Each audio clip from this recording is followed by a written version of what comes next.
Welcome to my YouTube channel. Chapter 31। Karanji और सिमसा दोनों खाली हाथ हॉस्पिटल से महल आते हैं। महल में उनके स्वागत की कई तैयारियां की गई थी, लेकिन जब उनको बिना बच्चे के देखते हैं तो सब्जी को बहुत चिंता होती है। केसर बनावटी चिंता दिखते हुए पूछती है, लेकिन करणजी यही जवाब देते हैं कि वो जहाँ भी है ठीक है। अब आगे। सिमरन जब अपने माता पिता के बारे में सुनती है तो खुद से गुस्सा होती है कि कैसे उसने एक बार भी ये नहीं सोचा कि उनकी कोई मजबूरी भी हो सकती है। वो यही सोचती है कितने गरीब लोग होते हैं जिन्हें एक टाइम खाना ही नसीब होता है, वो भी वो लोग मिल बांट कर खाते हैं, और ये अमीर लोग सिर्फ पैसे के आगे पागल है। इसके आगे एक पत्नी अपने पति को भी मारने को तैयार हो गई। सिमरन कहती है, दादू आपके पास मेरे मम्मा पापा की फोटो है क्या? मुझे डलहना है उनको जिन्हें मैंने इतना गलत समझा या गलत बोला। आदित्य जी कहते हैं, पहले अपने परिवार के बारे में पूरा जान लो, उसके बाद फोटो भी दिखाऊंगा। उसके आगे आदित्य जी कहते हैं, केसर और अजीत की पत्नी सीधे करणजी रूम में गई जहां सिमसा आराम कर रही थी। दोनों बिना पूछे सीधी रूम में चली जाती है, जिससे सिमसा जाग गई। वैसे भी सिमसा अंदर ही अंदर चिड़ी हुई थी, उसे अपनी बेटी की याद आ रही थी। ऊपर से इन दोनों का आना आग में घी का काम कर गया। सिमसा कहती है, रूपल शायद आप भूल रही, बिना आज्ञा लिए कोई भी हमारे रूम में आए हमें पसंद नहीं, आप अभी बाहर जाए। और केसर बाईसा आप भी। केसर कहती है, भाभी सा ये क्या तरीका हुआ बात करने का, थोड़ा बहुत तो सोचिए, हम आपकी नंद है। सिमसा कहती है, देखिए बाईसा अभी हम बहुत थके हुए हैं, इसलिए आप दोनों जाए। ऐसा कहकर अपने बैग के पास बटन प्रेस करती है, जिससे 2 सर्वेंट आ जाती है। सिमसा उन दोनों से कहती है, बाईसा और रूपल के ये से जाने के बाद आप दोनों ये दरवाजे के बाहर ही खड़ी रहेगी, राजा साहब के अलावा किसी को नहीं आने देगी, हम सो रहे हैं। ऐसा बोलकर वो सो जाती है। केसर और रूपल जो इतने जोश से आए थी, उन्हें चुपचाप वहां से जाना पड़ता है। करणजी अपने दोनों बेटों के रूम में जाते हैं। इस वक्त दोनों अपना होमवर्क कर रहे थे। दोनों बहुत ही सिंसियर और वेल डिसिप्लिन थे। बड़े बेटे समर सिंह सिसोदिया, उम्र -6 वर्ष। छोटे बेटे सिराज सिंह सिसोदिया, उम्र -4 वर्ष। करणजी दोनों के पास बैठते हैं, प्यार से समर के सर पर हाथ फेरते हैं। तभी सिराज, जो थोड़ा शैतान होता है, बोलता है, बाबा सा हमारी छोटी बहन महल में आ गई, क्या हमें उनसे मिलना है? समर भी कहते हैं, जी बाबा सा हमें कोई हॉस्पिटल भी नहीं लाया, अभी वे कहाँ मासा के पास है। करण की अब तक संभल चुके थे, वे बहुत प्यार से बोलते हैं, बच्चों आपकी बहन महल में नहीं है, उनकी तबीयत ठीक नहीं है, इसलिए उन्हें इलाज के लिए भेजा है, और आप दोनों को भी परसों अपनी स्टडी के लिए ये से बाहर जाना है, हम भी गए थे। दोनों बेटे अपने पिता के फैन थे तो आराम से माँ गए, लेकिन सिराज जो अपनी माँ का लाडला था वो कहता है, माँ कैसे रहेगी हमारे बिना? करण जी कहते हैं, उन्हें हम संभाल लेंगे, आप दोनों को परसों निकलना है, और ध्यान रहे ये बात महल में आप किसी से नहीं कहेंगे कि आप जाने वाले हैं, और जहाँ भी रहेंगे हमारे अलावा आप किसी से बात नहीं करेंगे। दोनों बच्चे आज्ञाकारी थे, बेहिचक मान गए। करण जी वह से सीधे अपने स्टडी रूम में चले जाते हैं और अपने असिस्टेंट, जो उनका दोस्त भी है, उनका राइट हैंड है, अमन को बुलाते हैं। अमन जब स्टडी रूम में आते हैं, करण जी उन्हें सारी बातें बताते हैं। अमन को गुस्सा तो बहुत आता है, लेकिन वो जानता है करण जी बहुत इंटेलिजेंट है, वो सब संभाल लेंगे। करण जी और अमन मिलकर डिसाइड करते हैं बच्चों को रोज स्टडी के लिए भेजने का, जहां उन्हें स्टडी के साथ साथ फाइटिंग से रिलेटेड सब कुछ सिखाने का। ऐसे ही 2 दिन भी निकल जाते हैं। इन 2 दिनों में दोनों बेटे सिमसा के पास उनके रूम में ही रहे। सिमसा ने ही उनकी पैकिंग करी और बड़े प्यार से अपना ध्यान रखने का कहा। जब रात को सब सो रहे थे तब 11 बजे दोनों बच्चों को अमन और बॉडीगार्ड के देखरेख में प्राइवेट जेट से रूस पहुंचा दिया गया। अमन वहां उनके रहने और पढ़ने का सब सेट कराते हैं।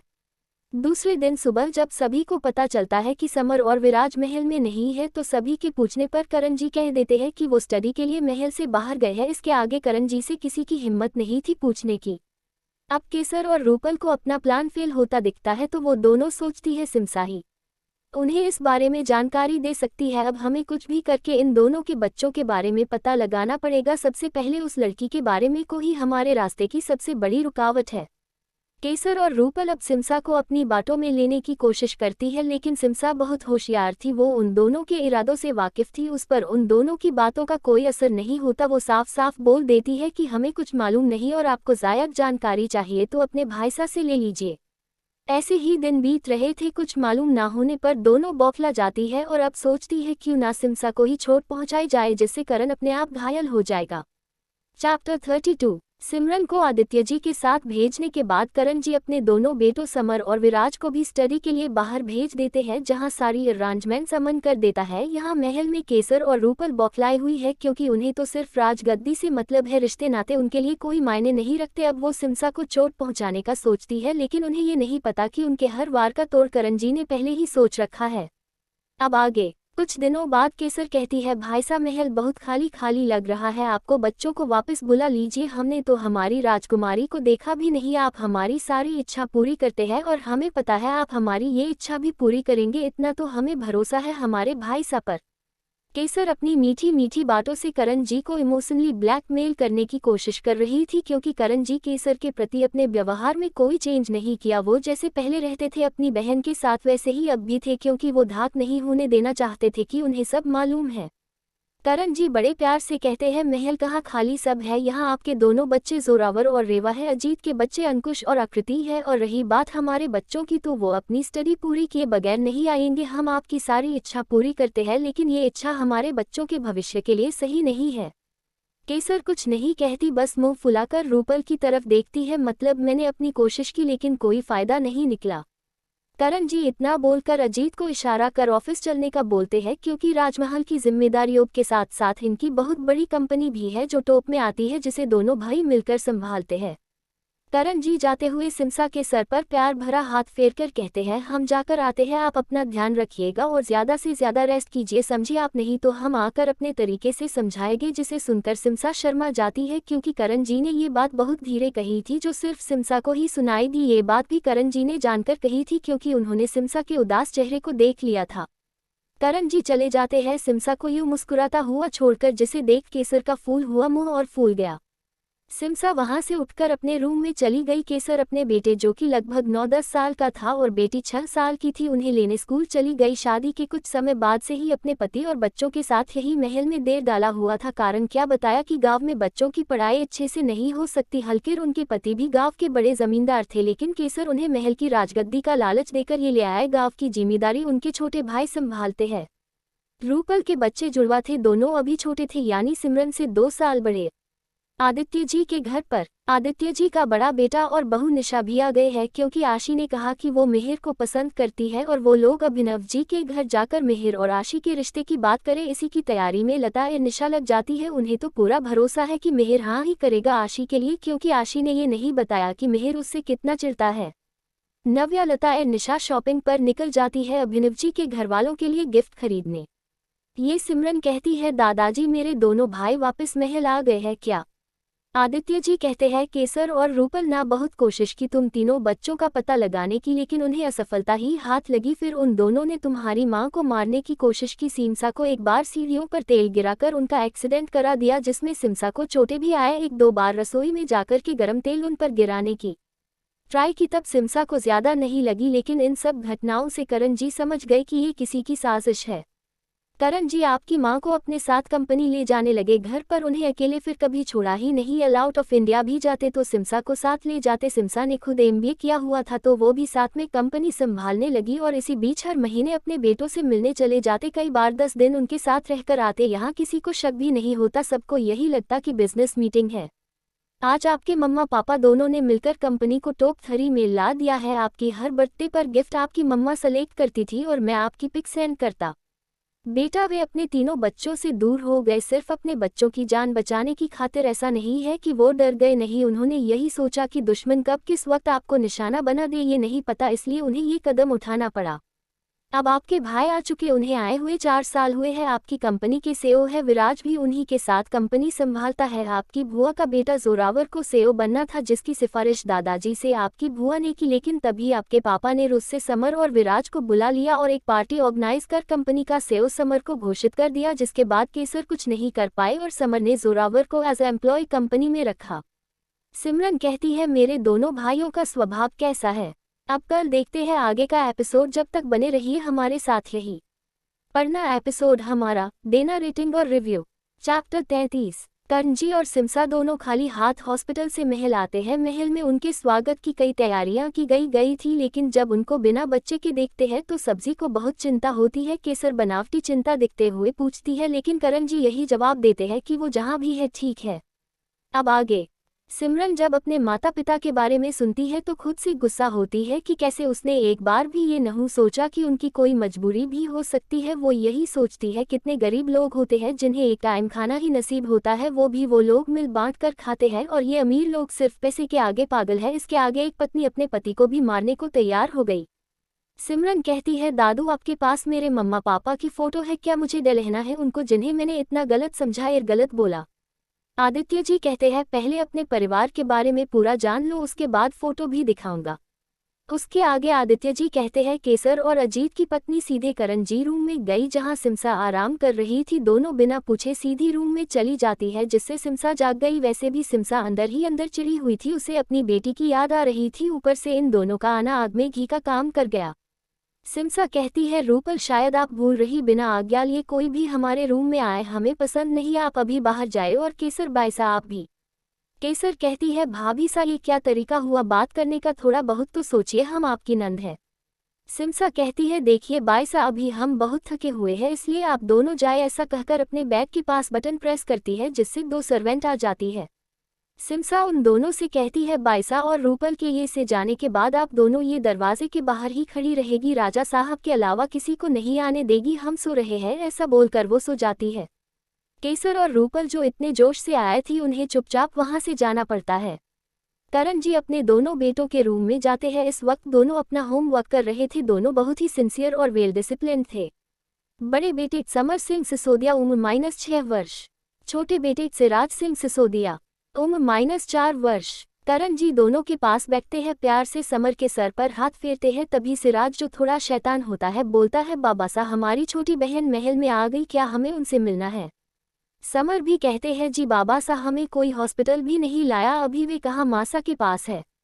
करण की अब तक संभल चुके थे, वे बहुत प्यार से बोलते हैं, बच्चों आपकी बहन महल में नहीं है, उनकी तबीयत ठीक नहीं है इसलिए उन्हें इलाज के लिए भेजा है, और आप दोनों को भी परसों अपनी स्टडी के लिए ये से बाहर जाना है, हम भी गए थे। दोनों बेटे अपने पिता के फैन थे तो आराम से माँ गए, लेकिन सिराज जो अपनी माँ का लाडला था वो कहता है, माँ कैसे रहेगी हमारे बिना? करण जी कहते हैं, उन्हें हम संभाल लेंगे, आप दोनों को परसों निकलना है और ध्यान रहे ये बात महल में आप किसी से नहीं कहेंगे कि आप जाने वाले हैं, और जहाँ भी रहेंगे हमारे अलावा आप किसी से बात नहीं करेंगे। दोनों बच्चे आज्ञाकारी थे, बेहिचक मान गए। करण जी वह से सीधे अपने स्टडी रूम में चले जाते हैं और अपने असिस्टेंट जो उनका दोस्त भी है, उनका राइट हैंड है, अमन को बुलाते हैं। अमन जब स्टडी रूम में आते हैं करण जी उन्हें सारी बातें बताते हैं। अमन को गुस्सा तो बहुत आता है लेकिन वो जानता है करण जी बहुत इंटेलिजेंट है, वो सब संभाल लेंगे। करण जी और अमन मिलकर डिसाइड करते हैं बच्चों को रोज स्टडी के लिए भेजने का, जहां उन्हें स्टडी के साथ साथ फाइटिंग से रिलेटेड सब कुछ सिखाने का। ऐसे ही 2 दिन भी निकल जाते हैं। इन 2 दिनों में दोनों बेटे सिमसा के पास उनके रूम में ही रहे। सिमसा ने ही उनकी पैकिंग करी और बड़े प्यार से अपना ध्यान रखने का कहा। जब रात को सब सो रहे थे तब 11 बजे दोनों बच्चों को अमन और बॉडीगार्ड की देखरेख में प्राइवेट जेट से रूस पहुंचा दिया गया। अमन वहां उनके रहने और पढ़ने का सब सेट कराते हैं। दूसरे दिन सुबह जब सभी को पता चलता है कि समर और विराज महल में नहीं है तो सभी के पूछने पर करण जी कह देते हैं कि वो स्टडी के लिए महल से बाहर गए हैं। इसके आगे करण जी से किसी की हिम्मत नहीं थी पूछने की। अब केसर और रूपल को अपना प्लान फेल होता दिखता है तो वो दोनों सोचती है सिमसा ही उन्हें इस बारे में जानकारी दे सकती है। अब हमें कुछ भी करके इन दोनों के बच्चों के बारे में पता लगाना पड़ेगा। सबसे पहले उस लड़की के बारे में को ही हमारे रास्ते की सबसे बड़ी रुकावट है। केसर और रूपल अब सिमसा को अपनी बातों में लेने की कोशिश करती है लेकिन सिमसा बहुत होशियार थी, वो उन दोनों के इरादों से वाकिफ थी, उस पर उन दोनों की बातों का कोई असर नहीं होता। वो साफ साफ बोल देती है कि हमें कुछ मालूम नहीं और आपको ज़ायद जानकारी चाहिए तो अपने भाईसा से ले लीजिए। ऐसे ही दिन बीत रहे थे, कुछ मालूम ना होने पर दोनों बौखला जाती है और अब सोचती है क्यों ना सिमसा को ही चोट पहुंचाई जाए जिससे करण अपने आप घायल हो जाएगा। चैप्टर 34। आदित्य जी सिमरन को उसके भाइयों के बारे में बताते हैं कि उसके भाइयों का स्वभाव कैसा है और वो अपनी बहन के बारे में भी जानते हैं और उसका बेसब्री से इंतजार कर रहे हैं। आगे आदित्य जी सिमरन को शादी के बारे में पूछते हैं क्योंकि आने वाले 15 दिनों बाद सिमरन 23 साल की हो जाएगी और भविष्यवाणी के हिसाब से सिमरन की शादी 22 साल की उम्र में होनी जरूरी थी। सिमरन आदित्य जी को कोई जवाब नहीं दे पाती है। मिहिर सिमरन के मन की उथल पुथल को समझते हुए उसे अकेले में समझाता है। मिहिर की बातों का प्रभाव सिमरन पर इस तरह होता है कि वो शादी के लिए राजी हो जाती है। अब आगे आशी जब सुनती है कि सिमरन मिहिर के ऑफिस गई है तो उसे बहुत गुस्सा आता है, लेकिन फिर वो ये सोचकर निश्चित हो जाती है कि वैसे ही उसकी शादी मिहिर से होना पक्की है और शादी के बाद वो सिमरन को ये से जल्दी बाहर करवा देगी। आशी कहती है सिमरन को ऐसा क्या काम था जो उसे ऑफिस जाना पड़ा। नीति को आशी अच्छी नहीं लगती थी। वो बोलती है मिहिर भाई खुद कॉलेज से सीधे सिमरन दी को लेकर गए हैं, अगर तुम में हिम्मत है तो खुद ही भाई से पूछ लेना। आशी कुछ नहीं बोलती। मिहिर के ऑफिस में मिहिर सिमरन को कहता है तो तुम तैयार हो मुझसे शादी करने के लिए। सिमरन हाँ बोल देती है, लेकिन मिहिर उसका हाथ नहीं छोड़ता और उसके सर को प्यार से चूम लेता। सिमरन की आंखें बंद हो जाती है। मिहिर दूर हटता है और कहता है अब आंखें खोल दो जान।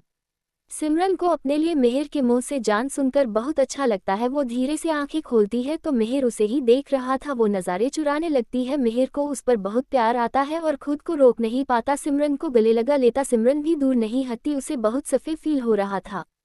थोड़ी देर से दोनों अलग होते हैं। मिहिर कहता है सॉरी, वो पता नहीं एकदम से क्या हुआ और मैंने तुम्हें गले लगा लिया।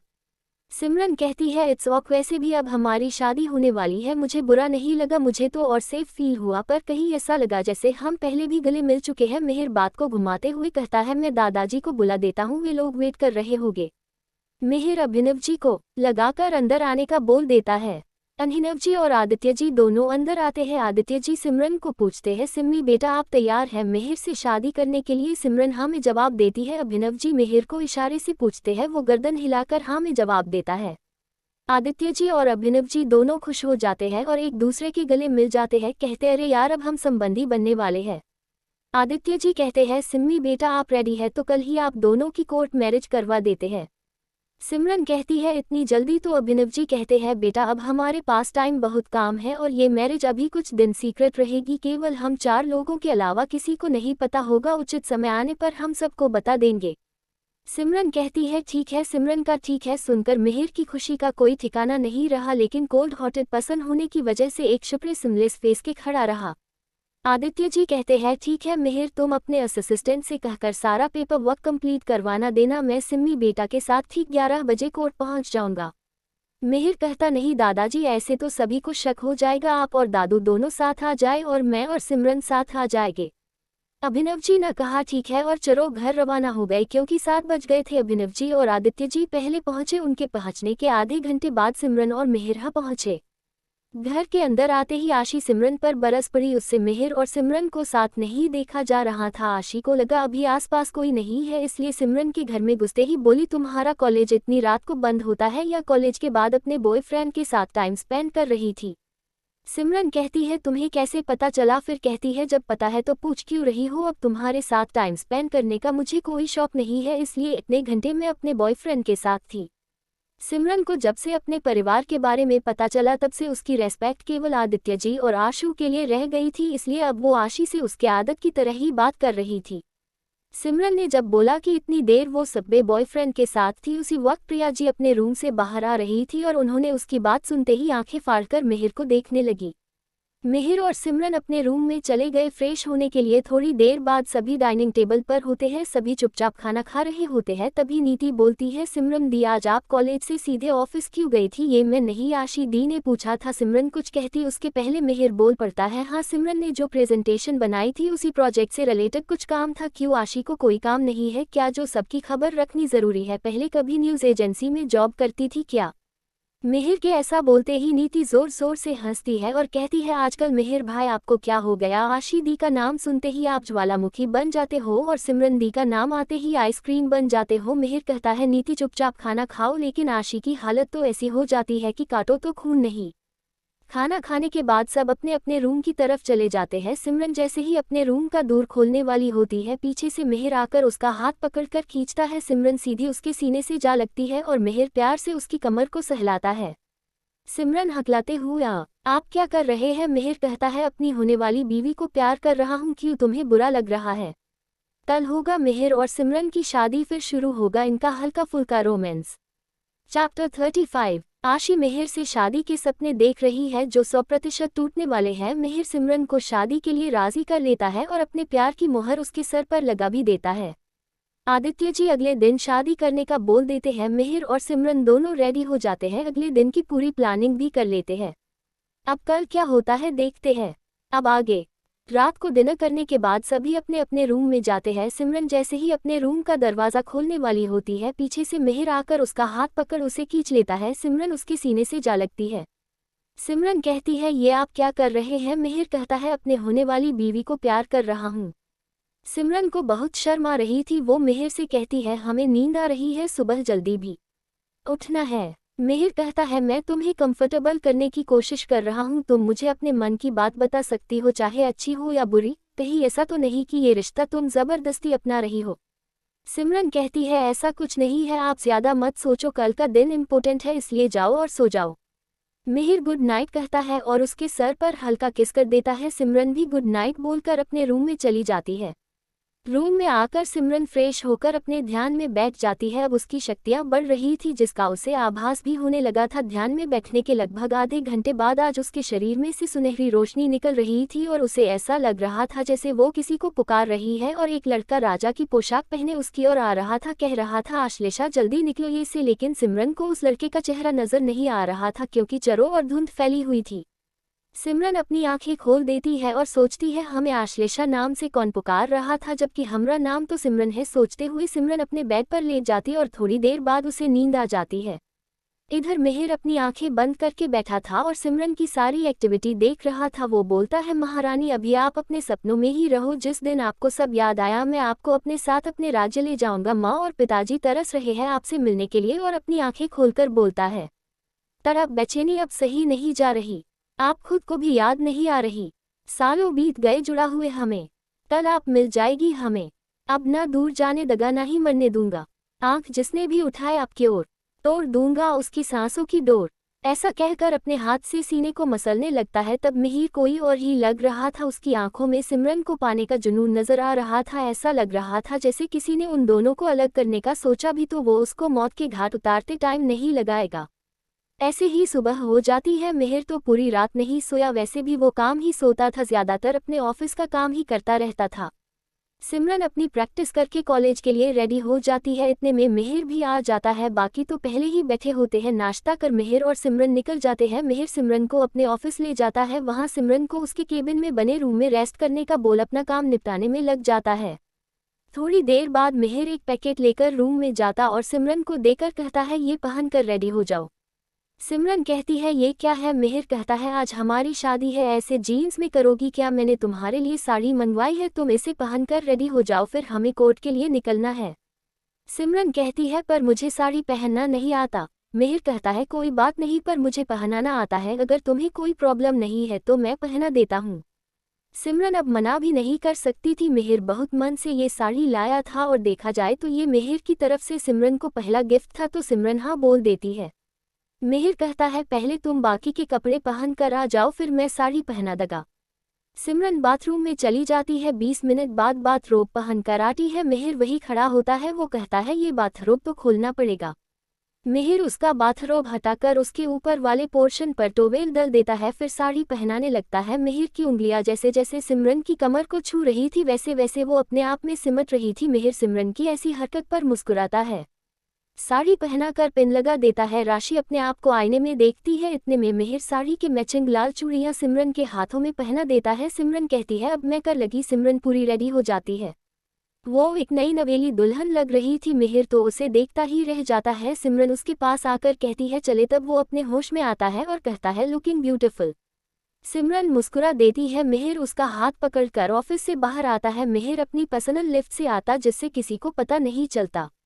मिहिर सिमरन कोर्ट पहुंचते हैं, जहां आदित्य जी और अभिनव जी उनका वेट कर रहे होते हैं। सिमरन को ऐसे तैयार देख आदित्य जी की आंखें नाम हो जाती है। जो सिमरन देख लेती है वो कहती है, दादू क्या हुआ, हम अच्छे नहीं लग रहे हैं क्या? आदित्य जी कहते हैं, आज आप बहुत सुंदर लग रही है। इतने में मिहिर का असिस्टेंट आता है और कहता है, अंदर चले। चैप्टर 36। मिहिर सिमरन को अपने प्यार का एहसास करता है। वैसे मिहिर को सिमरन से पहली नज़र वाला प्यार हुआ था। सिमरन के जन्म की हकीकत का तो उसे बाद में पता चली। सिमरन मिहिर के साथ उसके ऑफिस जाती है और वहीं से तैयार होकर मिहिर के साथ कोर्ट पहुंचती है। आदित्य जी और अभिनव जी पहले से आए हुए खड़े थे। अब आगे मिहिर का असिस्टेंट उन्हें अंदर चलने का बोलता है। चारों जने अंदर चले जाते हैं, जहां एक वकील था और इनका असिस्टेंट।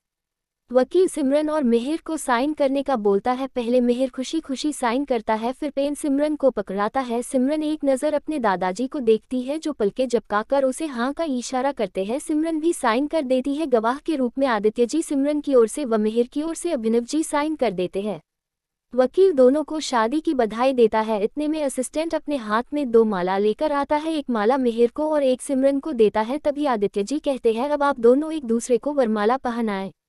सिमरन पहले मिहिर को माला पहनाती है। मिहिर सर झुकाकर माला पहन लेता है। अभिनव जी कहते हैं ये तो अभी से बीवी का गुलाम हो गया। तभी मिहिर कहता है दादू आप पर गया हूँ, जिस पर आदित्य जी ठहाका मारकर हंसते हैं। सिमरन भी मुस्कुरा देती है। मिहिर घर में सबसे ज्यादा बात सिर्फ अपने दादू से ही करता था। अभिनव जी कहते हैं बरखुरदार अपनी पत्नी को भी तो वरमाला पहनाए। मिहिर सिमरन को वरमाला पहनाता है। अभिनव जी सिंदूर की डिब्बी मिहिर के आगे करते हुए सिमरन की मांग भरने का इशारा करते हैं। मिहिर सिंदूर सिमरन की मांग में भर देता है। सिमरन की आंखें बंद हो जाती है। उसे उस वक्त अपने पेरेंट्स की याद आ रही थी। उसे शादी से कोई प्रॉब्लम नहीं थी क्योंकि वो एक संस्कारी लड़की थी। वो शादी अपने बड़ों की पसंद से ही करना चाहती थी और मिहिर को तो उसके माता पिता ने पसंद किया था, बस वो पूरे रीति रिवाज से शादी करना चाहती थी। फिर असिस्टेंट मिहिर को एक बॉक्स देता है। मिहिर जब बॉक्स खोलता है उसमें डायमंड का एक मंगलसूत्र होता है जिसमें पेंडेंट की जगह बहुत ही स्टाइल से एम्स लिखा हुआ था। उस मंगलसूत्र की कीमत ही करोड़ों में थी। मिहिर सिमरन को मंगलसूत्र पहना देता है और धीरे से उसके कान में कहता है जाने से कभी अपने से अलग मत करना। असिस्टेंट मिहिर को मैरिज सर्टिफिकेट दे देता है। आदित्य जी और अभिनव जी दोनों बाहर निकल जाते हैं। मिहिर कहता है चले मिसेस सिमरन मिहिर गुप्ता। सिमरन के गाल शर्म से लाल हो जाते हैं। मिहिर उसका हाथ पकड़कर बाहर ले आता है और कहता है दादू आप वापस घर चले जाए, सिमरन को मैं छोड़ दूंगा। आदित्य जी कहते हैं लेकिन सिममी बेटा आप इन कपड़ों में घर मत आना, आपको तो पता ही है अभी हमें इस शादी को सीक्रेट रखना है। मिहिर कहता है जी दादू। अभिनव जी और आदित्य जी घर चले जाते हैं और मिहिर सिमरन को लेकर ऑफिस चला जाता है। इधर आदित्य जी के घर आशी के माता पिता अभिनव जी के घर रिश्ता ले जाने की बात कर रहे थे। तभी लता बोलती है दीदी पहले पापा जी को इन्फॉर्म कर दे, क्या बाद में पता चला तो वो हमें ही सुनाएंगे, कहीं ऐसा ना हो कि वो ही इस रिश्ते के लिए मना कर दे। निशा कहती है नहीं अभी पापा जी को बोल दिया तो अभी मना कर देंगे और अगर वहाँ रिश्ता तय हो गया तो वो कुछ नहीं कर पाएंगे। लता कहती है ठीक है दीदी कल चले, कल संडे है तो मिहिर भी घर पर ही होगा और अपनी आशी भी तो वही है, अगर रिश्ता पक्का हो गया तो कच्चा दस्तूर भी करके आएंगे। निशा तो कच्चा दस्तूर सुनकर ही खुश हो जाती है और कहती हाँ लता कल ही चलते हैं और उनके जो गिफ्ट्स लाए हैं वो भी ले लेंगे और साथ में दस्तूर के लिए सामान भी। कैसे मूर्ख लोग हैं, जिसकी शादी हो गई है उसके लिए दस्तूर का सामान ले जा रहे हैं, वहां जाकर जब ना में जवाब मिलेगा तब कैसा हाल होगा इनका, देखने में बहुत मजा आएगा। इधर ऑफिस पहुंचते ही सिमरन मिहिर को कहती है मैं ड्रेस चेंज कर लेती हूँ। मिहिर कहता है रुको। सिमरन कहती है कुछ काम है आपको। मिहिर कहता है हाँ बहुत ज़रूरी काम है, यहाँ आओ। सिमरन मिहिर के पास जाती है। मिहिर अपने मोबाइल से दोनों की सेल्फी लेता है, फिर काउच पर सिमरन को अपने पास बैठाकर 3-4 सेल्फी लेता है। सिमरन कहती है ये क्या कर रहे हैं आप, ये ज़रूरी काम था। मिहिर कहता है हाँ मेरे पास मेरी शादी की और मेरी वाइफ की फ़ोटो भी तो होनी चाहिए, ये ज़रूरी काम नहीं है क्या, और तुमने कौन सा ज़रूरी काम सोचा। सिमरन कहती है मैंने सोचा कोई ज़रूरी बात करनी होगी। सिमरन अभी तक मिहिर से बात करने में हिचकिचाती है और ये बात मिहिर समझ रहा था। वो सिमरन का हाथ पकड़कर उसके एकदम पास बैठ जाता है। सिमरन थोड़ा दूर होने की कोशिश करती है लेकिन मिहिर एक हाथ से उसकी कमर पकड़ लेता है। मिहिर प्यार से सिमरन से बोलता है देखो सिम्मी अब हमारी शादी हो चुकी है, अब हम हस्बैंड वाइफ है, हमें खुलकर एक दूसरे से बात करनी चाहिए, यूं हिचकिचाओगी तो हम कभी आगे बढ़ ही नहीं पाएंगे। सिमरन मिहिर की डबल मीनिंग वाली बातें समझ रही थी और उसे बहुत शर्म आ रही थी जिससे उसका चेहरा लाल हो जाता है। मिहिर को ये देखकर बहुत प्यार आ रहा था और वो एक हाथ से सिमरन के सर को पीछे से पकड़ उसका चेहरा ऊपर कर अपने हाथ उसके नर्म होठों पर रखकर प्यार से किस करने लगता है। सिमरन की भी आंखें बंद हो जाती है। उसे मिहिर का किस करना बुरा नहीं लग रहा था लेकिन वो कोई रेस्पॉन्स नहीं दे रही थी। उसने अपने हाथों से मिहिर की शर्ट कसकर पकड़ ली जिसे देखकर मिहिर के फेस पर स्माइल आ जाती है। 10 मिनट बाद वो सिमरन को छोड़ता है। सिमरन लंबी लंबी सांसें लेती है। मिहिर उसकी पीठ को रब करता है, थोड़ी देर में वो नॉर्मल होती है। मिहिर कहता है तुम्हें तो बहुत ट्रेनिंग देनी पड़ेगी, तुम तो एक छोटी सी किस भी नहीं झेल पाई। बेचारी सिमरन को बहुत शर्म आ रही थी, वो सर नीचे करके बैठी थी। मिहिर हाथ पकड़ उसे खड़ा कर अपने गले लगा लेता है और सर पर हाथ फेरता है। ना जाने क्यों सिमरन को बहुत अच्छा लग रहा था। मिहिर उसके चेहरे को अपनी दोनों हथेलियों के बीच पकड़ प्यार से कहता है जान ये सब नॉर्मल है, इतना शर्माने की ज़रूरत नहीं है, आज से दिन में 3 टाइम तुम प्रैक्टिस करोगी। सिमरन कहती है सुबह 4 बजे से 6 बजे तक करती हूँ, मुझे कॉलेज का भी तो काम होता है, मैं सिर्फ सुबह ही प्रैक्टिस करूँगी। मिहिर हंसने लग जाता है और हंसते हुए बोलता है मेरी जान, मैं किस प्रैक्टिस की बात कर रहा हूँ। सिमरन नासमझ बोलती है किस प्रैक्टिस की। अब मिहिर फ्रस्ट्रेट हो जाता है और वापस सिमरन को लिप्स किस करता है और बोलता है इस प्रैक्टिस की बात कर रहा हूँ जो मैं तुम्हें दिन में 3 बार कराऊंगा।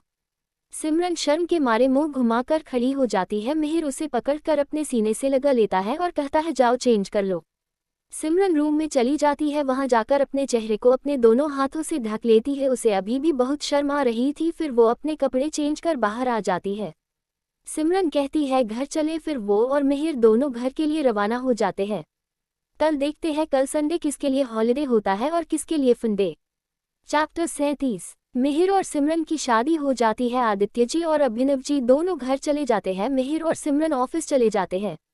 मिहिर सिमरन के साथ बहुत प्यार से पेश आ रहा था, जहां वो दूसरे लोगों के लिए जीता जागता शैतान था। वही आशी की फैमिली आदित्य जी को छोड़कर मिहिर के लिए आशी का रिश्ता लाने वाले हैं, वो भी पूरी तैयारी के साथ। अब आगे मिहिर और सिमरन घर के लिए निकल जाते हैं। अभी शाम 5 ही बजे थे। मिहिर ने आज उसकी सारी मीटिंग पोस्टपोन कर दी थी। मिहिर सिमरन को देखता है और बोलता है ये मंगलसूत्र छिपा देना, किसी को दिखना नहीं चाहिए, और तुम्हारी मांग में से सिंदूर साफ कर लिया। सिमरन कहती है ये तो चैन जैसा है, दिख भी गया तो क्या हुआ, और सिंदूर कभी पोंछते नहीं है, मैंने फेस वॉश किया था तब हट गया था, अब मैं हेयर स्टाइल ऐसी की है जिससे नजी दिख रहा। मिहिर सिमरन का हाथ पकड़कर गेयर पर अपने हाथ के नीचे रख देता है। सिमरन मिहिर को देखती है। मिहिर कहता है ऐसे मत देखो, अभी से तुम्हें थोड़ा थोड़ा रोमांस सिखाना पड़ेगा। ऐसे ही बातें करते हुए घर आ जाता है। मिहिर कहता है तुम्हें बुरा तो नहीं लग रहा जैसे हमारी शादी हुई है, तुम आज अपने ससुराल आए हो ना, तुम्हारी आरती हुई ना गृह प्रवेश।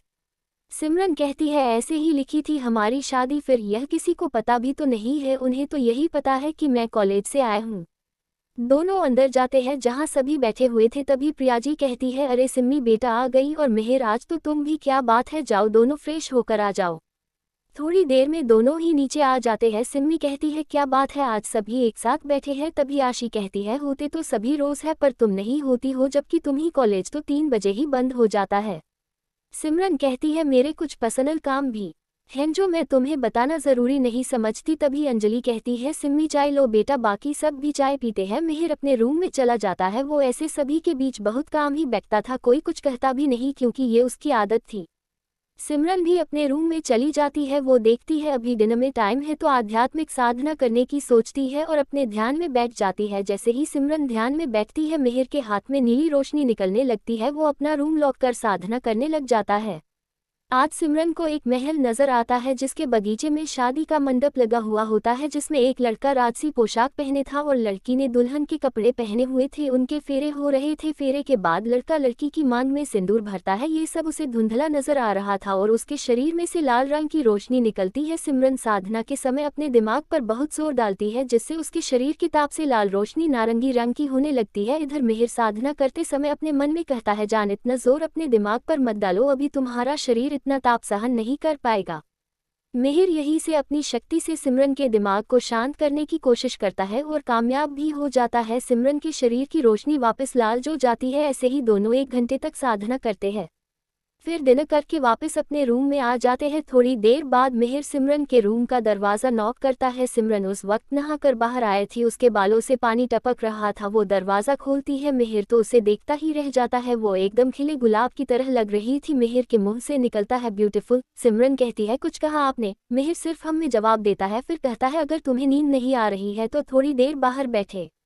सिमरन मना नहीं करती क्योंकि उसने शादी के समय ही सोच लिया था कि वी इस शादी को पूरे तन मन से अपनाएगी, चाहे अभी किसी को पता नहीं है, लेकिन अकेले में भी अपने पति की बात को मानेगी। दोनों बाहर बालकनी में लगे सोफे पर बैठ जाते हैं, लेकिन होती दोनों के बीच खामोशी। उसे तोड़ते हुए मिहिर कहता है कल कहीं चलोगी मेरे साथ? कल तो संडे भी है, अगर तुम फ्री हो तो। सिमरन कहती है कहाँ चलना है? मिहिर कहता है सरप्राइज है।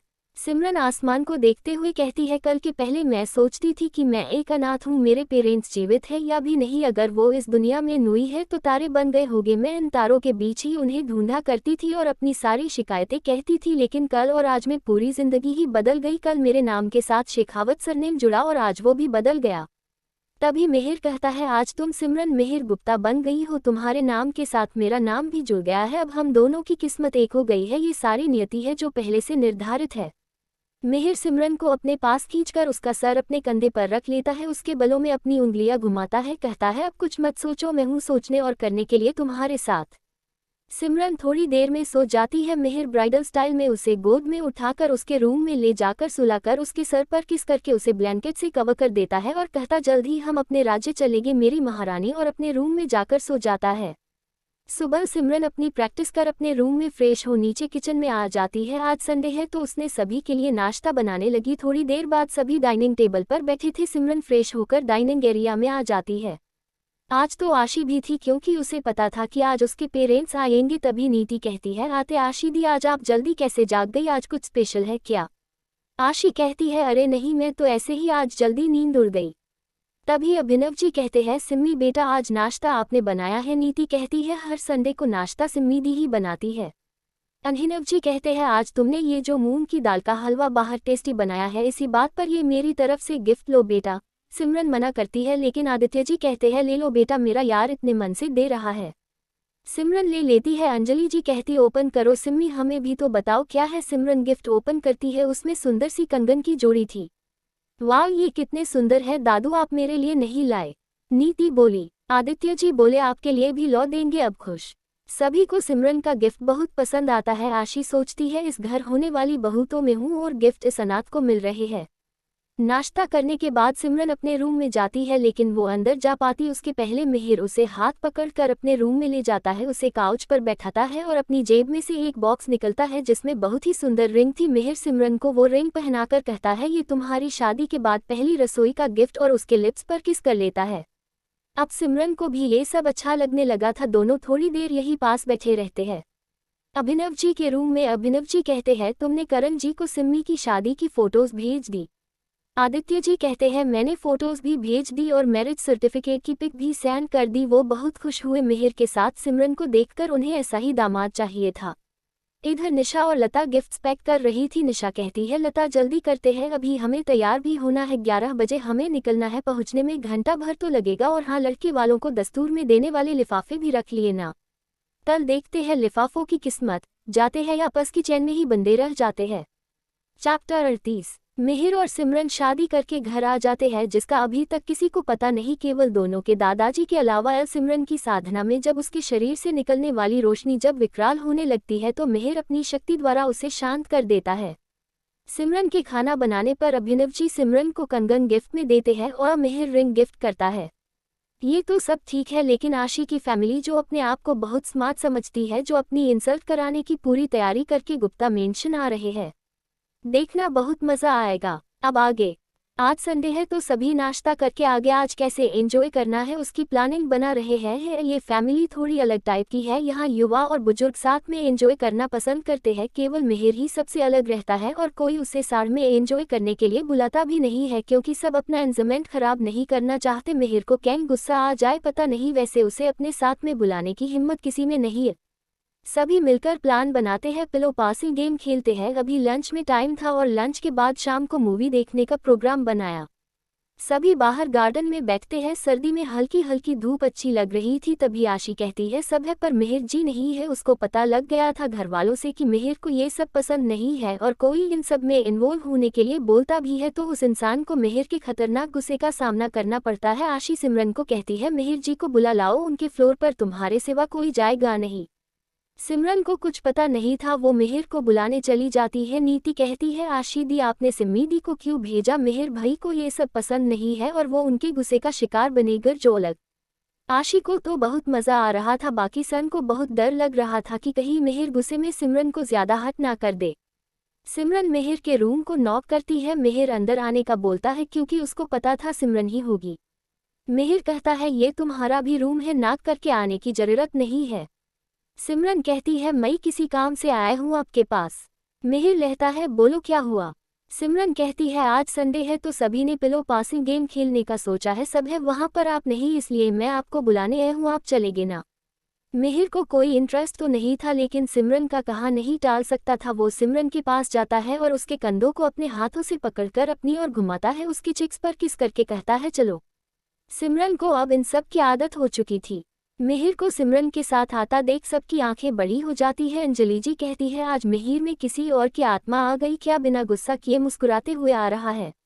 मिहिर चलते हुए सिमरन से कहता है मेरे पास बैठोगी तुम। सिमरन कहती ऐसे कैसे, सबके सामने बैठ सकती हूँ। मिहिर कहता है अगर नहीं बैठी तो सबके सामने उठाकर पास बैठा देगा। सिमरन कहती है पहके मैं बस जाऊंगी, आप आकर मेरे पास बैठ जाना। मिहिर कहता है ठीक है। दोनों सबके बीच चले जाते हैं। आशी तो घूर कर सिमरन को ही देख रही थी। सिमरन जाकर नीति के पास बैठ जाती है। मिहिर खड़ा ही था कि आशी बोलती है मिहिर जी आप यहाँ आकर बैठ जाओ, लेकिन मिहिर नीति को उसकी जगह से थोड़ा खिसका कर सिमरन के पास बैठ जाता है। सब आंखें फाड़ फाड़ कर देखते हैं। मिहिर कहता है आपका देखना पूरा हो गया हो तो गेम स्टार्ट करे। उनके घर का पुराना सर्वेंट जिसे काका कहते हैं, उन्होंने म्यूजिक ऑन ऑफ करने का जिम्मा लिया। म्यूजिक स्टार्ट होता है, पिलो पास करते हैं। जैसे ही म्यूजिक बंद होता है पिलो प्रिया जी के पास होता है, उन्हें गाना गाने का बोलते हैं। ऐसे ही गेम चलता है। अब की बार पिलो मिहिर और सिमरन दोनों के हाथ में पिलो होता है। मिष्टी और निखिल कहते हैं अब आप दोनों को मिलकर कुछ करना होगा। तभी नीति कहती है मिहिर भाई गाना बहुत अच्छा गाते हैं और सिमरन गिटार बजाएगी। मिहिर गाना गाता है हम दिल दे चुके सनम तेरे हो गए हैं हम तेरी कसम। मिहिर पूरा गाना सिमरन को देखकर गाता है जिसे प्रिया जी नोटिस कर रही थी। ऐसे ही लंच टाइम हो जाता है। आशी बार बार गाते की तरफ देखती है। मिष्टी कुछ बोलने वाली होती तभी दोकर अंदर आती है। आगे वाली कार में से वेदांत और निशा निकलते हैं, पीछे वाली कार में से विजय, निशा और नव्या निकलते हैं। अभिनव जी, करुणा जी, बाकी सभी सदस्य उनका स्वागत करते हैं। आशी भागकर निशा के गले लग जाती है। सभी अंदर हॉल में आते हैं। आदित्य जी वेदांत से कहते हैं ऐसे तुम सब अचानक आए। वेदांत कहता है हाँ पापा आपको सरप्राइज देना चाहते थे। करुणा जी और प्रिया जी सभी को लंच करने का कहती है। सभी हाथ मुंह धोकर लॉन्च करने बैठते हैं। सिमरन आती है जब तक आशी मिहिर के पास बैठ जाती है। मिहिर धीरे से आशी से बोलता है तुम ये क्यों बैठी, यह सिमरन बैठेगी। आशी कहती है अब मैं बैठ गई हूँ, कल नहीं बैठूंगी। प्रिया जी निशा से कहती है अच्छा हुआ आप लोग आ गए, बहुत दिन हो गए मिले हुए। करुणा जी कहती है हाँ बेटे आप लोगों को मिलने आना चाहिए था, वैसे आज आकर बहुत अच्छा किया। लता कहती है शाई कहाँ आंटी जी, आपने ऐसे आने जाने से ही तो मेल मिलाप बढ़ता है, वैसे अब तो आना जाना लगा ही रहेगा। अंजलि जी कहती है आना जाना मतलब। तभी निशा जी कहती है ये एक सरप्राइज है, लंच के बाद पता चलेगा। लता कहती है सिमरन अपना सामान पैक कर लेना, आज हमारे साथ ही चलना समझी तुम। मिष्टी कहती है आशी भी आज जाएगी। लता कहती है नहीं आशी यही रहेगी। तभी अभिनव जी कहते हैं जिसे सुनकर लता को बहुत गुस्सा आता है। ऐसा क्या बोला अभिनव जी ने। Chapter 39। Gupta family Sunday enjoy करती है। लंच के टाइम वहां मेहरा फैमिली भी आ जाती है। सभी साथ बैठकर लंच करते हैं। लता सिमरन को अपना सामान पैक करने का बोलती है जिससे शाम को वो भी उनके साथ घर जा सके। अब आगे लेकिन तभी अभिनव जी कहते हैं क्यों, घर पर काम वाली बाई की जरूरत है क्या, बाकी सिमरन को तुम साथ क्यों ले जाती। लता कहती है ऐसा नहीं है, वो तो बहुत दिन हो गए यहाँ, तो सोचा घर ले चलूं। अभिनव जी कहते हैं सिमरन यही रहेगी, उसे तुम नहीं ले जा सकती हो तो सिमरन का नाम भी मत लेना। निशा धीरे से लता से कहती है एक बार आशी का रिश्ता हो जाए फिर आशी ही इसे धक्के मारकर बाहर निकालेगी। लंच के बाद सभी डाइनिंग एरिया से जगह हॉल में आते हैं। अब गेस्ट्स आए हुए तो अपने रूम में रेस्ट करने तो जा नहीं सकते। मिष्टी नीति से कहती है यार हमारी मूवी भी रह गई। सभी बैठे होते हैं तभी वेदांत जी कहते हैं वैसे आज हम सब यहाँ एक इम्पोर्टेंट बात करने आए हैं। आदित्य जी कहते हैं वेदांत ऐसी क्या बात है, तुमने मुझे भी नहीं बताई। निशा करुणा जी से हाथ जोड़कर कहती है आंटी जी हम यहाँ मिहिर बेटा के लिए हमारी आशी का रिश्ता लेकर आए हैं। आशी मिहिर को बहुत पसंद करती है तो हमने सोचा मिहिर और आशी का रिश्ता पक्का कर दे और लगे हाथ ही कच्चा दस्तूर भी कर ही दे। आदित्य जी कहते हैं बहू इस बारे में आप लोगों ने हमसे बात करना भी जरूरी नहीं समझा, और तुम दस्तूर की भी तैयारी करके आए हो, जैसे मिहिर को भी आशी पसंद है या नहीं ये जाने बिना। लता कहती है आशी ने कहा है कि मिहिर भी उसको पसंद करता है। जैसे ही लता ने ये बात कही सिमरन जो मिहिर के पास बैठी थी मिहिर की तरफ देखती है। मिहिर आंखों से ही मना करता है। करुणा जी कहती है अगर लड़का लड़की राजी है तो हमें क्या आपत्ति। आशी बैठी बैठी शर्माती है और तिरछी नज़र से मिहिर को देखती है। अभिनव जी कहते हैं आशी बेटा आपको मिहिर ने कहा ऐसा कि वो आपको पसंद करता है। आशी कहती है ऐसा तो नहीं कहा, लेकिन उनके व्यवहार और आंखों से लगता है, लेकिन मैं तो पसंद करती हूँ। अब मिहिर सुनकर परेशान हो गया, उसका गुस्सा उसके कंट्रोल में नहीं रहा और वो बोलता है पसंद तो मुझे बहुत सी लड़कियां करती है, मैं क्या सबसे शादी कर लूँ। निखिल और नेरी से हंसी कंट्रोल नहीं होती और वो जोर शोर से हंसने लगते हैं। मिहिर तेज आवाज में कहता है साइलेंस। नीति और निखिल चुप हो जाते हैं। आगे मिहिर कहता है और ये किसने कह दिया कि मुझे आशी पसंद है? मुझे आशी बिल्कुल भी पसंद नहीं है, इसलिए ये गलतफहमी जिनके भी दिमाग में है वो निकल दे। प्रियाजी कहती है बेटा अब तो तुम्हारी शादी की उम्र है और आशी अच्छी लड़की है। मिहिर कहता है मुझे कोई और लड़की पसंद है। ये बातें चल ही रही थी कि बॉडीगार्ड आता है और अभिनव जी से कहता है सर कोई हरीश नाम का लड़का आया है जो लज्जी को अपनी बुआ बोल रहा है। लता कहती है अरे हाँ मेरे भाई का बेटा है, उसे अंदर भेज दीजिए। आदित्य जी कहते हैं वो यहाँ क्यों आया है? लता कहती है हरीश ने सिमरन की फोटो देखी थी, उसे सिमरन पसंद है, मैंने ही बात चलाई थी, अब छोटी से बड़ी किया है तो शादी की उम्र भी हो गई है तो हरीश से रिश्ता तय कर दिया है। इतने में हरीश अंदर आ जाता है। आते ही सभी को नमस्ते करता है और वही बैठ जाता है। दिखने में उसका रंग गहरा सांवला ठीक ठाक था। वो लगातार सिमरन को देखे जा रहा था। अब आदित्य जी का गुस्सा फट पड़ता है। वो सीधा लता को बोलते तुम होती कौन हो? इस काले बैंगन से रिश्ता तय करने वाली सिमरन मेरी जिम्मेदारी है और मैं उसका रिश्ता तय कर चुका हूँ। आशी प्रिया जी के पास जाकर रोते हुए कहती है आंटी मिहिर को कहिए ना, मैं उनसे बहुत प्यार करती हूँ, वो मुझसे शादी कर ले। अब प्रियाजी को आशी के लिए बुरा लग रहा था। वो मिहिर को कहती है बेटा आशी अच्छी लड़की है। मिहिर साफ मना कर देता है। तभी अभिनव जी कहते हैं आज के लिए इतना तमाशा बहुत है। फिर वेदांत से कहते हैं बेटा मिहिर को आशी पसंद नहीं है, इसलिए अचानक रिश्ता इस घर में नहीं हो सकता है। और रही बात सिमरन की तो आदि ने सिमरन का रिश्ता पहले से ही तय कर दिया है। करना जी मिहिर को कहती है मिहिर अगर जो लड़की तुमने पसंद की है अगर वो हमारे घर के अनुसार नहीं हुई तो तुम्हें आशी से शादी करनी पड़ेगी। मिहिर कहता है ठीक है। आशी तो खुश हो जाती है। सिमरन सभी को देखते हुए कहती है दादू मैं रूम में जा रही हूँ क्योंकि लता ने जैसा लड़का उसके लिए ढूंढा उससे उसका मन खराब हो गया। आदित्य जी कहते ठीक है। सिमरन के जाने के बाद मिहिर भी चला जाता है। लता दोनों का एक ही फ्लोर पर रुकने का पता था और वो कोई नया तमाशा करने की सोच रही थी। आदित्य जी को अभिनव जी कहते हैं करण जी से बात हुई? आदित्य जी कहते हैं उन्होंने आज से 5वें दिन बरत सहित बुलाया है। आदित्य जी और अभिनव जी कुछ सोचते हैं जिससे उनके चेहरे पर मुस्कुराहट आ जाती है। मिहिर कॉल करके सिमरन को अपने रूम में बुलाता ही सिमरन मना नहीं करती थी। सिमरन मिहिर के रूम में जाती ही या मिहिर जल्दी से उसे गले लगा लेता है। सिमरन कहती है क्या हुआ? मिहिर कहता है कुछ नहीं, बस तुम्हें अपने दिल से लगाए बहुत टाइम हो गया था बस इसलिए। प्रियाजी लता और निशा को गेस्ट रूम में आराम करने का बोलती है। वो दोनों गेस्ट रूम में चली जाती है। वेदांत और विजय दूसरे गेस्ट रूम में रेस्ट करते हैं। लता कहती है दीदी इस सिमरन की खबर तो लेनी पड़ेगी। चैप्टर 40। निशा मिहिर और आशी के रिश्ते की बात करती है जिसके लिए मिहिर साफ मना कर देता है और यह भी बता देता ही कि उसे कोई और लड़की पसंद है। मिहिर के मना करने पर आशी रोने लग जाती है और करुणा जी और प्रियाजी से मिहिर को मानने का कहती है। वही लता अपने भतीजे हरीश को बुला देती है और कहती है कि उसने सिमरन का रिश्ता हरीश से तय कर दिया है, जिस पर आदित्य जी इनकार कर देते हैं और सिमरन का रिश्ता कहीं और तय किया है ऐसा बोल देते हैं। लता कोई नया तमाशा करने की सोचती है जिससे सिमरन हट हो और इन सब से दूर सिमरन और मिहिर एक दूसरे को गले लगाए होते हैं।